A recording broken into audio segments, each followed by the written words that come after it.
আর তৃণমূল বিজেপির ভয় দেখানো বন্ধ করতে বলুন, আর তৃণমূল বলে কিছু থাকবে না। এই দুটো টিকে আছে ধর্মের ভিত্তিতে বিভাজন করে। দুটো দল তৃণমূল আর বিজেপি, এরা কি চাইছে? এরা চাইছে পশ্চিমবাংলার মানুষকে আড়াআড়ি ভাবে ভাগ করে দিতে। শুভেন্দু অধিকারীকে আটকানো তো দূরের কথা, সামনে পাইলট কার দিয়ে বলছে যা গাড়ির নিচে চলে যা, যা শানপুরে চলে যা, ওখানে গিয়ে এমন বক্তব্য দিবি হিন্দু মুসলমানের মধ্যে যেন আরো বিভেদ হয়ে যায়।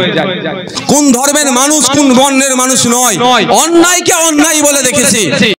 গদি তোষকের বিভিন্ন কাজের সাথে যুক্ত, রঙের কাজ করেন, সকালে উঠে যাচ্ছেন কর্মক্ষেত্রে, সকাল থেকে বলতে বলতে যান, ট্রেনে উঠেছেন যাবেন হাওড়াতে, সাঁতরাগাছিতে নামবেন, বাস ধরবেন তপসিয়াতে, পাকসার কাছে প্রচুর কাজ করে আপনাদের এখানকার মানুষজন, তো ওখানে যাবেন, ট্রেনে উঠেই শুরু হবে তিলোত্তমাকে ভাই ভুললে হবে না, 100 দিন পার হয়ে গেল, আপনি লাগান কথা শুরু করুন, ট্রেনে চর্চা হবে, যত চর্চা হবে শাসক চাপে পড়বে, তিলোত্তমার বিচারের জন্য তৎপরতা হবে।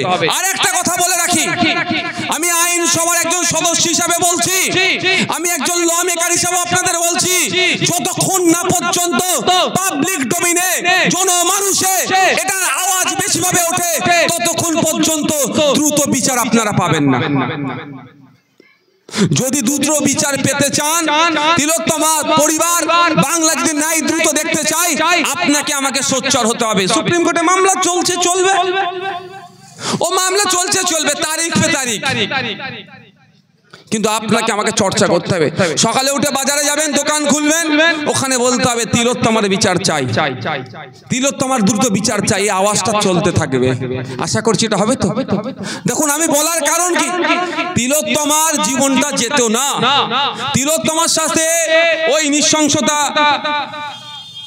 করতো না, তিলোত্তমা যদি কম্প্রোমাইজ করে নিত, তিলোত্তমা যদি সমস্ত অন্যায়টাকে বুক বুঝে সহ্য করে নিত, তিলোত্তমা যদি আপনার আমার বাড়ির ওই মহিলাদের সাথে ওটি রুমে যে মস্তি করা হতো অজ্ঞান করে রেখে, এইগুলো যদি মেনে নিত, তাহলে তিলোত্তমাকে খুন হতে হতো না। কিন্তু আপনার আমার বাড়ির মেয়ের জন্য, আপনার আমার স্বাস্থ্যের কথা ভেবে স্বাস্থ্য পরিষেবাকে কিভাবে ধ্বংস করে দিচ্ছে, এই ধ্বংসের হাত থেকে রক্ষা করা দরকার। মেয়েদের ইজ্জত আমানকে রক্ষা করার জন্য সে প্রতিবাদী হয়ে উঠেছিল, সে প্রতিবাদী হয়ে ওঠার জন্য তাকে খুন হতে হলো। তাই আমরা তিলোত্তমার পরিবারকে বার্তা দিতে চাই, শুধুমাত্র আপনার মেয়ে নয়, আমাদের বাড়িরও একজন সদস্য ছিল, সুতরাং আপনি যেভাবে লড়াই করছেন, আমরাও আপনার পাশে থেকে একভাবে লড়াই করব। আমাদের তিলোত্তমা যতদিন না বিচার পাচ্ছে, হবে তো ভাই? না ভাববেন ও ধর্মীয় পরিচয় অমুক, আমার ধর্মীয় পরিচয় অমুক, এই করবেন নাকি? এটা তো বিজেপি করে, এটা তো তৃণমূল করে, কারণ তৃণমূল বিজেপির কাছে কোনো ইস্যু নাই। বিজেপি বলুক মুসলিমদের গাল দেওয়া বন্ধ করে দিক, ও আর মোদীকে প্রধানমন্ত্রী দেখতে পাবেন না। মুসলিমদের বিরুদ্ধে প্রোপাগান্ডা চালানো বন্ধ করতে বলুন, ও দেখবেন উড়ে যাবে। আর তৃণমূল বিজেপির ভয় দেখানো বন্ধ করতে বলুন, আর তৃণমূল বলে কিছু থাকবে না। এই দুটো টিকে আছে ধর্মের ভিত্তিতে বিভাজন করে। তা আমাদের তিলোত্তমা কেউ নয়, যদি আমাদের মধ্যে কেউ ধর্মীয় বিভাজন করতে চাই, আমরা সেটা মানবো?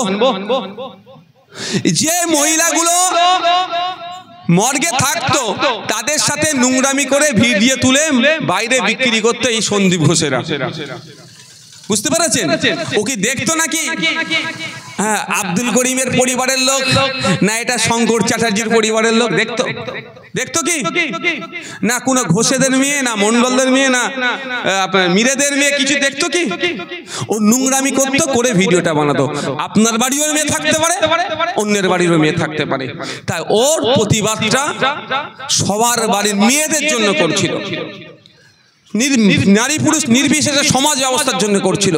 তাই সমাজের আর বাকি যারা আমরা আছি, আমাদের উচিত হবে ওর আত্মত্যাগ, আত্মবলিদান, আমি মনে করছি আত্মবলিদান না বিফলে যায়, ওর আত্মবলিদানের ফলে যে সমস্যাগুলো আছে সেটা যতদিন না দ্রবিত হচ্ছে, আমরা কি করব? এইটা চালিয়ে যাব। এটা থেকে আমরা কোনোভাবে পিছপা হব না। তাই বন্ধুগণ, আপনাদেরকে আমি আবারও বলবো, তিলোত্তমাকে আমরা ভুললে চলবে না। যদি আজকে তিলোত্তমা ন্যায় না পাই, আগামী দিনে কিন্তু ভয়ঙ্কর দিন আসছে। আপনার আমার প্রত্যেকের বাড়িতে কিন্তু মহিলা সদস্য আছে, এমন কোনো বাড়ি নেই যে বলতে পারবে না তার বাড়িতে মহিলা নাই। তাদের প্রতি এই নরপিশাচগুলোর, কুলঙ্গারগুলোর কিন্তু নজর পড়তে পারে। তাই আপনার না নজর পড়ে, সেই জন্য ওই আমার তিলোত্তমার বিচারটা চাইতে হবে। তাই আজকে এই রক্তদান শিবিরে তিলোত্তমাকে স্মরণ করে যে সমস্ত রক্ত যোদ্ধারা রক্ত দিলেন তাদেরকে আমি ধন্যবাদ জানাই। আর তিনটে ইস্যু নিয়ে আমাদের আজকে জনসভা। প্রথম ইস্যু ওয়াকফ সম্পত্তি। কেন্দ্র সরকার যেভাবে বুল্লুজ করে সংবিধানকে কন্ট্রোল নিতে চাইছে তার প্রতিবাদে। দ্বিতীয় হচ্ছে ওবিসি যে ওবিসি সংরক্ষণ নিয়ে। তৃতীয় হচ্ছে 2006 ফরেস্ট রাইট অ্যাক্ট ফুল ফ্লেজে ইমপ্লিমেন্ট করার জন্য। এই তিনটে বিষয় আমি শেষের দিক থেকে শুরু করছি। শেষের দিক থেকে শুরু হচ্ছে 2006 ফরেস্ট রাইট অ্যাক্ট। এটা আদিবাসীদের, আমরা সবাই জানি প্রচলিত ভাষায়, জল জমি জঙ্গলের স্বাভাবিক অধিকার আদিবাসীদের। 2006 সালে ফরেস্ট রাইট অ্যাক্ট অনুযায়ী আজকে আদিবাসীরা তাদের অধিকার সম্পূর্ণভাবে পাচ্ছে না। ভালোবাসা দিচ্ছে।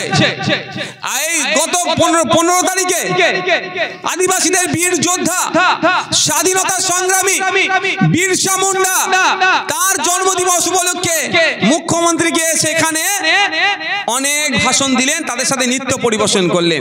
কিন্তু পশ্চিমবাংলায় যে বিরসা মুন্ডাকে আমরা চিনলাম, যে স্বাধীনতা সংগ্রামীকে আমরা চিনলাম, তার প্রথম লড়াই কি ছিল? তার প্রথম লড়াই ছিল ব্রিটিশরা সেই সময়ে আজ জঙ্গল থেকে আদিবাসীদেরকে উচ্ছেদ করে দিয়ে আদিবাসীদেরকে জঙ্গলে প্রবেশ করতে দেবে না, আদিবাসীদের যে জঙ্গলের অধিকার সেটা কেড়ে নেওয়ার চেষ্টা করেছিল। তার পরিবর্তেই কিন্তু আমাদের বিরসা মুন্ডা স্বাধীনতা সংগ্রামী হয়ে ওঠে, আদিবাসীদের কথা ভেবে, দেশের নাগরিকদের কথা ভেবে ব্রিটিশদের বিরুদ্ধে লড়াই করেছিল। লড়াই করে আবার জঙ্গলের অধিকার আদিবাসীদের হাতে ফিরিয়ে দিয়েছিল। মুখ্যমন্ত্রী সেখানে গিয়ে বলছেন, বিরসা মুন্ডার কথা বলছেন, আর দেউচা চলে যান, দেউচা পাঁচা মিরে আদিবাসীদের কাছ থেকে জমি কেড়ে নিয়ে শিল্পপতিদের হাতে তুলে দেওয়ার চেষ্টা করছে। আমি গত বছরে গিয়েছিলাম পুরুলিয়াতে, অঘরপুরে। ওখানে গিয়েছিলাম, আমাকে যেতে দেয়নি, 144 দিয়ে আমাকে আটকে দিয়েছিল। আর শ্যামপুরে যে ঘটনা ঘটলো, এটা কোনোভাবেই কাম্য নয়। শ্যামপুরে কদিন আগে একটা ঘটনা ঘটেছিল। আমি সমস্ত সম্প্রদায়ের মানুষের উদ্দেশ্যে বলবো, সম্প্রীতি ঐক্য কোনোভাবেই না বিনষ্ট হয়, এটা প্রত্যেকের দেখার দায়িত্ব। সংখ্যালঘু থেকে সংখ্যাগুরু সমাজের মানুষকে বলবো, অন্য ধর্ম সম্পর্কে কোনো জিনিস যদি আপনি ডিসপ্লে করতে চান, সেই ধর্মের স্কলারদের সাথে আগে একটু আলোচনা করুন, যেটা এটা আমরা করতে চাইছি কেমন ভাবে করব। আপনি হয়তো আপনার পজিটিভ দিক দিয়ে করছেন, সেটা ভুল বার্তা যাবে, ফলে একটা সমস্যা তৈরি হতে পারে। তাই যেটা বলছিলাম, যে আমি যাচ্ছিলাম, আমার আদিবাসী দলিতদের উপর অত্যাচার হয়েছে, সেখানে গিয়ে তাদের সাথে কথা বলবো। মমতা ব্যানার্জির পুলিশ 144 দেখিয়ে আটকে দিচ্ছে। আর যে জায়গায় দুটো সম্প্রদায়ের মধ্যে মতনৈক্য হয়েছে, মতবিরোধ হয়েছে, এইটা ভুল বুঝাবুঝিতে আবার একটা শ্রেণীর মানুষ সব সময় থাকে উস্কানি দেয়, তাদের উস্কানিতে একটা কমিউনাল হারমোনিতে আঘাত লেগেছে। সেই জায়গাতে শুভেন্দু অধিকারী চলে যাচ্ছে, মমতা ব্যানার্জির পুলিশ তাকে সাইরেন বাজিয়ে বাজিয়ে পাইলট কার দিয়ে নিয়ে যাচ্ছে, সেখানে আটকাচ্ছে না। এটা ভাববেন আপনারা যে এই দুটো দল, তৃণমূল আর বিজেপি, এরা কি চাইছে? এরা চাইছে পশ্চিমবাংলার মানুষকে আড়াআড়ি ভাবে ভাগ করে দিতে। এরা চাইছে স্টেজ থেকে তিলোত্তমার জন্য আওয়াজ না নওশাদ সিদ্দিকী তোলে, এই আনিসের জন্য আওয়াজ না আপনার তাপস ব্যানার্জি তোলে। এরা চাইছে তিলোত্তমার আওয়াজটা তিলোত্তমার সমাজের মানুষ তুলুক, আনিসের আওয়াজটা আনিসের সমাজের মানুষ তুলুন। মানে দুটো সম্প্রদায়কে আড়াআড়ি ভাবে ভাগ করে দাও। আড়াআড়ি ভাবে ভাগ করে দিলেই কি হবে? ধর্মের ভিত্তিতে ভোট করাবে, তৃণমূল তৃণমূলের মতো করবে, বিজেপি বিজেপির মতো করবে। আর আমরা যারা দীর্ঘকাল ধরে একসাথে বসবাস করছি, কে হিন্দু কে মুসলমান সে নির্বিশেষে ঐক্য সম্প্রীতির সাথে বসবাস করছি, আমার বিপদ আপদে হিন্দু ঝাঁপিয়ে পড়ছে, হিন্দুর বিপদ আপদে মুসলিম ঝাঁপিয়ে পড়ছে, এর রক্তের প্রয়োজন হলে বেড়ে গিয়ে দিচ্ছে। কোন ধর্ম কোন বর্ণ দেখছে না, ঐক্যের সাথে একসাথে আমরা বিভিন্ন উৎসব পালন করছি। এটা থাকলে এই রাজনৈতিক কারবারিদের রুটি শেখা হচ্ছে না। এরা চাইছে দুটো ধর্মকে আড়াআড়ি ভাবে মানুষকে ভাগ করে রাখতে। সেই জন্য দেখবেন গার্ডেন রিচে কি সমস্যা হচ্ছে, সর্বপ্রথম প্রতিবাদ আমি করেছি। কোন ধর্মের মানুষ কোন বর্ণের মানুষ নয়, অন্যায়কে অন্যায় বলে দেখেছি আমি করেছিলাম। তার জন্য আমাকে অনেকে অনেক কথা বলেছে। চলো যেদিন বুঝতে পারবেন নওশাদ সিদ্দিকীর কথাটা সঠিক ছিল, সেই দিন বলবে যে না ভাইজানের ওই দিনকে প্রতিবাদ আমি ভাইজানের সম্পর্কে বলাটা ভুল হয়েছে। তবে সময় আসছে বুঝতে পারবে। তো গার্ডেন রিচে একটা মতনৈক্য হয়েছে, কমিউনাল হারমোনিতে একটু আঘাত লেগেছে, ভুল বুঝাবুঝিতে। সেখানে শুভেন্দু অধিকারী মহাশয় গিয়ে কি করছেন, ভড়কাওয়া ভাষণ দিচ্ছে। কারণ শুভেন্দু অধিকারী মহাশয় এদের কাছে কোনো ইস্যু নাই হিন্দু মুসলমান করা ছাড়া, তার তৃণমূলের কাছেও এমন কোন ইস্যু নাই ভোট চাওয়ার। সেই জন্য শুভেন্দু অধিকারীরা আজকে দিনের স্বপ্ন দেখিয়ে সম্পূর্ণরূপে ব্যর্থ হয়েছে। সেই ব্যর্থর হাত থেকে বাঁচার জন্য কি করতে হবে, তুই হিন্দু মুসলমান এটা করতে পারলে ওরা ক্ষমতায় টিকে থাকবে। আরে মমতা ব্যানার্জির সরকার ঠিক ঠিক করে হাসছে যে যত শুভেন্দু অধিকারী হিন্দু মুসলমান করবে মমতা ব্যানার্জির ভোট ব্যাংক তত সুরক্ষিত হবে। সেই জন্য কি করছে, শুভেন্দু অধিকারীকে আটকানো তো দূরের কথা, সামনে পাইলট কার দিয়ে বলছে যা গাড়ির নিচে চলে যা, যা শানপুরে চলে যা, ওখানে গিয়ে এমন বক্তব্য দিবি হিন্দু মুসলমানের মধ্যে যেন আরো বিভেদ হয়ে যায়। আর নওশাদ সিদ্দিকী যখন আমার দলিতের উপরে আক্রমণ হলো, আমার আদিবাসীর উপরে আক্রমণ হলো, পুলিয়ায় যেতে যাচ্ছিল, পুলিশকে দিয়ে বলছে 144। 144টা কি ভাই? আপনাদের এটা বলার কারণ খারাপ লাগছে নাকি? দেখুন ভাই কত লোক এসছে উনি আমি ভাবি না। আমি লক্ষাধিক লোকের সামনে বক্তব্য দিয়েছি, 20টা লোককে নিয়েও বক্তব্য দিয়েছি। যখন বক্তব্য দিই ফুল এনার্জিতে দিই আমি, ঠিক আছে? উনি আমি ভাববেন না যে ভাইজান এইসব লোক, উনি আমি ভাবি না, এনার্জি দিয়েই বক্তব্য দিই। বলার কারণটা কি, তাহলে আমাকে আটকানো হচ্ছে কোথায়, 144 দেখিয়ে, যেখানে ওদের উপরে ওদের জমি কেড়ে নিচ্ছে, ওখানে যেতে দিচ্ছে না। আমাকে আটকানো হচ্ছে কোথায়, আমার বিধানসভায়, আমি যে বিধানসভার বিধায়ক, আমার নিজের নির্বাচনী ক্ষেত্রে যেতে দিচ্ছে না, সম্পূর্ণ অনৈতিকভাবে। আর যেখানে একটা দুটো ধর্মের মানুষের মধ্যে ভুল বুঝাবুঝি হয়ে একটু উত্তেজনা তৈরি হয়েছে, ওটাকে আরো কি করা দরকার, প্রশমিত করা দরকার। তা না করে শুভেন্দু বাবু গিয়ে কি মনে হয় প্রশমিত হবে? এই হবে শুভেন্দু বাবু গিয়ে বিড়ালকে দিয়ে মাছ পাহারা হয় ভাই?